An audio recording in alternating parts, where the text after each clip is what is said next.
చెప్తుంది, క్రియలు లేని విశ్వాసము వృద్ధము. ఎప్పుడైతే విశ్వాసము క్రియను దాల్చలేదో నీలో ఉన్న విశ్వాసము కొద్ది కొద్దిగా అది వృద్ధమైన స్థితిలోకి వచ్చేస్తే చచ్చిపోతుంది. నువ్వు విశ్వాసమి అని చెప్పుకోవడానికి ఒక కారణం లేదా ఒక భాగ్యం ఏదైనా నీకు కలిగి ఉన్నావు అని అంటే నీ విశ్వాసమును క్రియలలో ప్రపంచానికి చూపించుట. దేవునికి స్తోత్రం. నీ విశ్వాసము క్రియలలో దేవునికి చూపించుట. ప్రభు అనేకమైన స్వస్థతలు బైబిల్ గ్రంథంలో చేశాడు.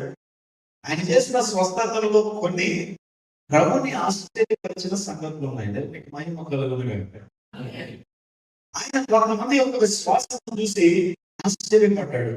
అందులో ఒక విషయాన్ని, ఒక స్వస్థతను మనం ధ్యానం చేస్తాం. ఇది వరకే శతాధిపతి ఒక ఆయన వచ్చారు.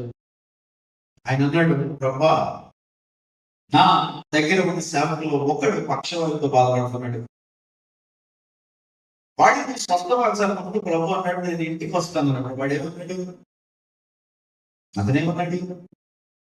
నువ్వు ఇంటికి రాబోతాయా, నువ్వు మాట మాత్రం సెలవయ్యి.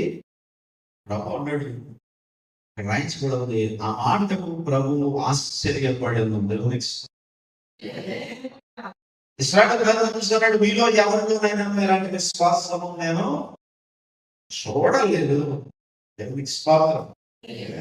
ప్రభుని ఆశ్చర్యపరిచిన కొన్ని సంగతులు ఉన్నాయి. రక్తస్రావం కలిగిన స్త్రీ అనేక ప్రభువును తాకుతున్నప్పటికీ ప్రభువుల నుంచి ప్రభావం బయటికి వెళ్ళినంతగా తాకింది. ప్రభు ఆయన ఆశ్చర్యపడి ఎవరో నన్ను తాకేమో అడుగుతున్నాడు. ఆమేన్. ఇక్కడ కూడా ప్రభుని ఆశ్చర్యపరిచిన ఒక సంగతి జరిగింది.